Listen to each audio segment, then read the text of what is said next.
হাই, নগাঁৱৰ পৰা আহিছোঁ বৰদলনি তিনিআলিলৈ। ধেমাজি বৰদলনি হয়। আহিছোঁ গা ধুবলৈ পানী নাই। আহি পুখুৰী এটা পাইছোঁহি। পুখুৰীটোত গা ধুব লাগে। জীৱনত ফাৰ্ষ্ট মই গা ধুম এইবাৰ গা ধুম। জেগাবিলাক দেখাইছোঁ, জেগাবিলাক এৰিয়াবিলাক কেনেকুৱা হয় চাবা।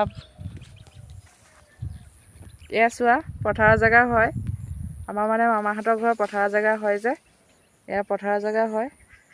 পথাৰৰ জেগাত এইবিলাক মথাউৰি বনাই আছে বাৰু। পানী হয় কাৰণে বাৰিষা কালত বহুত পানী হয়, গতিকে মথাউৰি বনাই আছে। মথাউৰি কাম নিৰ্মাণ হৈ আছে। তাৰপিছত আৰু ইয়াত মই গা ধুম এতিয়া। পানীটো চাই আহি পিনে পানীটো ভাল পাইছোঁ বাৰু। পানীটো ভাল হৈছে বাৰু, পানী ভাল হৈ আছে। পুখুৰীত গা ধুই পোৱা নাই বাৰু, আজি ফাৰ্ষ্ট গা ধুম।